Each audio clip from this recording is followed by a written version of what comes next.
Skin type oily അല്ലെങ്കിൽ acne prone skin ടൈപ്പാണോ എങ്കിൽ നിങ്ങൾക്ക് നല്ല പെർഫെക്റ്റ് ആയിട്ട് സ്യൂട്ടാകുന്ന നല്ലൊരു ടോണറാണ് ഇന്ന് ഞാൻ നിങ്ങൾക്ക് പരിചയപ്പെടുത്തി തരുന്നത്. അപ്പോൾ ഇതാണ് നമ്മുടെ പ്രൊഡക്റ്റ്. ഇത് വന്നിട്ട് പ്ലമ്മിൻ്റെ ഗ്രീൻ ടീ ടോണറാണ് കേട്ടോ.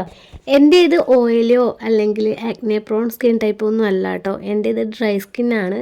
ശരിക്കും പറഞ്ഞാൽ ഞാനിത് എൻ്റെ ചേച്ചിക്ക് വേണ്ടിയിട്ട് വാങ്ങിച്ചതാണ് കേട്ടോ. അവളുടെ ഇത് നല്ല ഓയിലി സ്കിന്നാണ്, അതേപോലെ തന്നെ പെട്ടെന്ന് തന്നെ പിമ്പിൾസൊക്കെ വരാറുണ്ട് കേട്ടോ. അപ്പോൾ അവൾക്ക് യൂസ് ചെയ്യാൻ വേണ്ടിയിട്ട് വാങ്ങിച്ചതാണ്. പക്ഷേ 1 വീക്കായിട്ട് ഇപ്പോൾ എൻ്റെ ഫേസിൽ 2-3 കുരുക്കളൊക്കെ വന്നിട്ടുണ്ട് കേട്ടോ. പെട്ടെന്ന് വന്നതാണ്, എന്താ റീസൺ എന്നൊന്നും അറിയില്ല കേട്ടോ. പീരിയഡിൻ്റെ ടൈം ആയതുകൊണ്ടാണോ ഒന്നും അറിയില്ല. കുറച്ച് പിമ്പിൾസൊക്കെ വന്നിട്ടുണ്ടായിരുന്നു. അതുകൊണ്ട് തന്നെ ഇപ്പോൾ 1 വീക്കായിട്ട് ഞാൻ ഈ ഒരു ടോണർ ഇപ്പോൾ രാവിലെയും രാത്രിയും യൂസ് ചെയ്യുന്നുണ്ട് കേട്ടോ. അപ്പോൾ എനിക്ക് കിട്ടിയ റിസൾട്ട് എന്താണ്, ഇത് യൂസ് ചെയ്തിട്ട് നല്ല എഫക്റ്റ് ഉണ്ടായിരുന്നോ അല്ലെങ്കിൽ പൈസ വേസ്റ്റായി പോവോ, ഇങ്ങനെയുള്ള ഡൗട്ട്സൊക്കെ പലർക്കും ഉണ്ടാവും. അപ്പോൾ ഈ വീഡിയോ കണ്ടതിന് ശേഷം മാത്രം നിങ്ങൾ ഈ ഒരു പ്രൊഡക്റ്റ് വാങ്ങുന്നെങ്കിൽ വാങ്ങിയാൽ മതി കേട്ടോ. ഈ ഒരു വീഡിയോ ആക്നെ പ്രോൺ സ്കിൻ ടൈപ്പേഴ്സിനും പിമ്പിൾസൊക്കെ പെട്ടെന്ന് വരാൻ ചാൻസ് ഉള്ളവർക്കൊക്കെ നല്ലപോലെ ഹെൽപ്ഫുൾ ആവും, അത് ഉറപ്പാണ്. അപ്പോൾ ഈ വീഡിയോ കണ്ടിട്ട് നിങ്ങളുടെ ഡൗട്ട്സൊക്കെ ക്ലിയർ ചെയ്തതിന് ശേഷം മാത്രം ഈ ഒരു പ്രൊഡക്റ്റ് വാങ്ങിയാൽ മതി കേട്ടോ. ഞാനിത് വാങ്ങിച്ചത് സ്മിറ്ററിന്ന് ട്രയലായിട്ടാണ്. 50 ml ഒരു ബോട്ടിലാണ് കേട്ടോ. അപ്പോൾ ഫസ്റ്റ് തന്നെ ഈ ഒരു പ്രൊഡക്റ്റിനെ കുറിച്ചിട്ട് കോമൺ ആയിട്ട് ഞാൻ കുറച്ച് കാര്യങ്ങൾ പറയാം. ഇത് ഗ്രീൻ ടീ എക്സ്ട്രാക്റ്റിൽ വരുന്ന ഒരു ടോണറാണ്, മാത്രമല്ല ആൽക്കഹോൾ ഫ്രീ ആയിട്ട് വരുന്ന ഒരു ടോണർ കൂടിയാണ് കേട്ടോ. ഇത് ശരിക്കും പറഞ്ഞാൽ ഒരു പ്രൈസ് കുറച്ച് എക്സ്പെൻസീവ് ആയിട്ട് വരുന്ന ഒരു ടോണറാണ് കേട്ടോ. അതുകൊണ്ട് തന്നെ ആദ്യമായിട്ട് ട്രൈ ചെയ്യണമെന്നുള്ളവർ ട്രയലായിട്ട് വാങ്ങിയിട്ട് യൂസ് ചെയ്യുന്നതാണ് കുറച്ചുകൂടി നല്ലത്.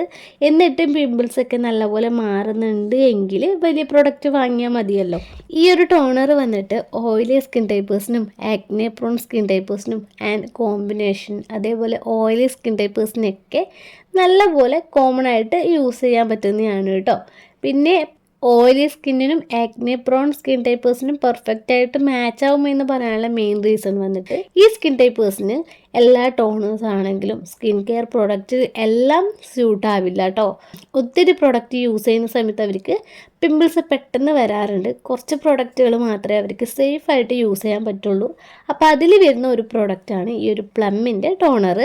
ഈ ഒരു ടോണർ പിമ്പിൾസ് ഉള്ളവരൊക്കെ യൂസ് ചെയ്യുകയാണെങ്കിൽ പിമ്പിൾസ് നല്ലപോലെ കുറയും. അതേപോലെ തന്നെ പ്ലമ്മിൻ്റെ അധിക പ്രൊഡക്റ്റും നല്ല റിസൾട്ട് തരുന്നതാണ് കേട്ടോ. ഇതിൻ്റെ വലിയ ബോട്ടിലുണ്ട് കേട്ടോ, 200 ml വരുന്നത്. അതിന് 390 രൂപയാണ്. അതുകൊണ്ട് തന്നെ ആദ്യമായിട്ട് ഈ ഒരു പ്രോഡക്റ്റ് ഒന്ന് ടെസ്റ്റ് ചെയ്യണമെന്നുള്ളവരാണെങ്കിൽ ഇതേപോലെ സ്മിറ്ററിന്ന് ട്രയൽ വാങ്ങുന്നതാണ് നല്ലത്. പിന്നെ ഇത് 100% വേഗൻ പ്രോഡക്റ്റ് ആണ് കേട്ടോ. അതേപോലെ കെമിക്കൽസ് ഒന്നും തന്നെ ഇതിലില്ല. 100%ഓളം നാച്ചുറൽ പ്രോഡക്റ്റ് ആണ് എന്നാണ് അവർ പറയുന്നത് കേട്ടോ.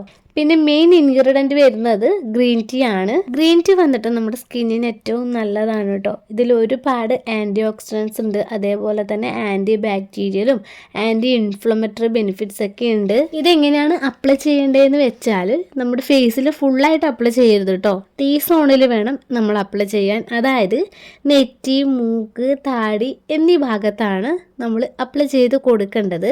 ഞാനിപ്പോൾ അപ്ലൈ ചെയ്ത് കൊടുക്കുന്നത് എൻ്റെ കവിളിലാണ്. കാരണം എൻ്റേത് ഓയിലി സ്കിന്നല്ല. ഓയിലി സ്കിന്നുള്ളവർക്ക് വേണ്ടിയിട്ടാണ് പറയുന്നത്. നെറ്റി, മൂക്ക്, താടി എന്നീ ഭാഗത്താണ് ഈ ഒരു ടോണർ കൂടുതലായിട്ടും അപ്ലൈ ചെയ്യേണ്ടത്. എൻ്റെ കവിളിലാണ് ഇപ്പോൾ പെട്ടെന്ന് പിമ്പിൾസൊക്കെ വന്നിട്ടുള്ളത് കേട്ടോ. അതുകൊണ്ട് തന്നെ ഞാൻ ടോണർ മെല്ലെ കൈ വെച്ചിട്ട് എൻ്റെ കവിളിലാണ് ഡാബ് ചെയ്ത് കൊടുക്കുന്നത്. അപ്പോൾ ഇതെങ്ങനെയാണ് അപ്ലൈ ചെയ്യേണ്ടതെന്ന് വെച്ചാൽ ഫസ്റ്റ് തന്നെ നമ്മുടെ ഫേസ് നല്ലപോലെ ഒന്ന് ക്ലെൻസ് ചെയ്യുക. അതിനുശേഷം ഒരു നല്ലൊരു കോട്ടൺ ടവൽ വെച്ചിട്ട് മുഖത്തുള്ള വെള്ളമൊക്കെ ഒന്ന് ഡാബ് ചെയ്ത് മാറ്റാം. എന്നിട്ട് നമുക്ക് ഡേ ടൈമിലും യൂസ് ചെയ്യാം, അല്ലെങ്കിൽ നൈറ്റ് ടൈമിലും യൂസ് ചെയ്യാം കേട്ടോ. ഡേ ടൈമിലാണ് നിങ്ങൾ യൂസ് ചെയ്യുന്നതെങ്കിൽ ഇത് അപ്ലൈ ചെയ്തതിന് ശേഷം നല്ലൊരു മോയ്സ്ചറൈസർ അപ്ലൈ ചെയ്യണം കേട്ടോ. ഇത് ഒരു ആൽക്കഹോൾ ഫ്രീ ആയതുകൊണ്ട് തന്നെ നമ്മൾ ഈ ഒരു പ്രോഡക്റ്റ് അപ്ലൈ ചെയ്തതിന് ശേഷം നല്ലൊരു ഫ്രഷ് ഫീൽ ഉണ്ടാവും. പിന്നെ ഈ ഒരു ടോണർ ഇട്ട ശേഷം ഫേസിൽ നല്ലൊരു ചെറിയൊരു ഓയിൽനെസ് ഫീൽ ചെയ്യാറുണ്ട് കേട്ടോ. ഡ്രൈ ആവാറില്ല. ഇതിൽ മറ്റ് ഇൻഗ്രീഡിയൻറ്റ് വന്നിട്ട് ഗ്ലിസറിൻ, ടീ ട്രീ എക്സ്ട്രാക്റ്റ്, അതേപോലെ ഗ്ലൈക്കോളിക് ആസിഡ് ഇതൊക്കെയാണ്. പിന്നെ ഈ ഒരു പ്രോഡക്റ്റ് എപ്പം നിങ്ങൾ യൂസ് ചെയ്യുന്നതിന് മുന്നേയും ഇതിൻ്റെ ഈ ഒരു ബോട്ടിൽ നല്ലപോലെ ഷെയ്ക്ക് ചെയ്തതിന് ശേഷം വേണം യൂസ് ചെയ്യാൻ വേണ്ടിയിട്ട്. ട്രാവൽ ഫ്രീ ആണ് കേട്ടോ. അതേപോലെ തന്നെ ഇന്ത്യൻ ബ്രാൻഡാണിത്. അപ്പം നിങ്ങളുടെ ഇത് ഓയിലി അല്ലെങ്കിൽ ആക്നെ പ്രോൺ സ്കിന്നാണ്, അല്ലെങ്കിൽ തൊട്ടതിനും പിടിച്ചതിനൊക്കെ പിമ്പിൾസ് വന്നുകൊണ്ടിരിക്കുന്ന ഒരു സ്കിൻ ടൈപ്പ് ആണ് നിങ്ങളതെങ്കിൽ ഈ ഒരു ടോണർ മസ്റ്റായിട്ട് നിങ്ങൾക്ക് യൂസ് ചെയ്യാം കേട്ടോ. കാരണം 1 വീക്ക് യൂസ് ചെയ്തപ്പോൾ തന്നെ തന്നെ എൻ്റെ പിമ്പിൾസ് നല്ല രീതിയിൽ കുറഞ്ഞിട്ടുണ്ട്. പുതിയ പിമ്പിൾസ് ഒന്നും വന്നിട്ടും ഉണ്ടായിരുന്നില്ല കേട്ടോ. അപ്പോൾ ഡേയും നൈറ്റും നിങ്ങൾ യൂസ് ചെയ്യുന്നതിന് മുന്നേ എന്തായാലും ഫേസ് ഒന്ന് ക്ലെൻസ് ചെയ്യുക. അതിനുശേഷം വേണം നമ്മുടെ ഫേസിൽ അപ്ലൈ ചെയ്ത് കൊടുക്കാൻ വേണ്ടിയിട്ട്. എന്നിട്ട് നമ്മുടെ 3 ഫിംഗർ വെച്ചിട്ട് ജസ്റ്റ് ഒന്ന് ഇങ്ങനെ ഡാബ് ചെയ്ത് കൊടുക്കണം കേട്ടോ. നമ്മുടെ സ്കിന്നിലേക്ക് പെട്ടെന്ന് തന്നെ അബ്സോർവ് ആവാൻ വേണ്ടിയിട്ടാണ്. അപ്പോൾ ഇത്രയൊക്കെയാണ് ഈ ഒരു പ്രൊഡക്റ്റിനെ കുറിച്ചിട്ട് എനിക്ക് പറയാനുള്ളത്. നല്ലൊരു ടോണറാണ് കേട്ടോ. പിമ്പിൾസ് ഉള്ളവർക്കൊക്കെ മസ്റ്റായിട്ട് യൂസ് ചെയ്യാൻ പറ്റിയിട്ടുള്ള നല്ലൊരു ടോണറാണ്. പിമ്പിൾസിനെയൊക്കെ നല്ലപോലെ പ്രിവെൻറ്റ് ചെയ്യാനും പാടുകളൊക്കെ കുറക്കാനും പുതിയ പിമ്പിൾസൊക്കെ വരാതിരിക്കാനൊക്കെ നല്ലൊരു ടോണറാണ് കേട്ടോ. അപ്പം നമ്മൾ ഇന്നത്തെ വീഡിയോ ഇത്രയൊക്കെ ഉള്ളൂ കേട്ടോ. വീഡിയോ ഇഷ്ടമായിട്ടുണ്ടെങ്കിൽ മറക്കാതെ ലൈക്ക് ചെയ്യുക. ഇതേപോലെയുള്ള വീഡിയോസിനായിട്ട് നമ്മുടെ ചാനൽ സബ്സ്ക്രൈബ് ചെയ്യുക. വീഡിയോ ഇഷ്ടമായിട്ടുണ്ടെങ്കിൽ ഷെയർ ചെയ്യാനും കമൻറ്റ് ചെയ്യാനും മറക്കരുത് കേട്ടോ. അപ്പോൾ അടുത്ത വീഡിയോ ആയിട്ട് നമുക്ക് വീണ്ടും കാണാം.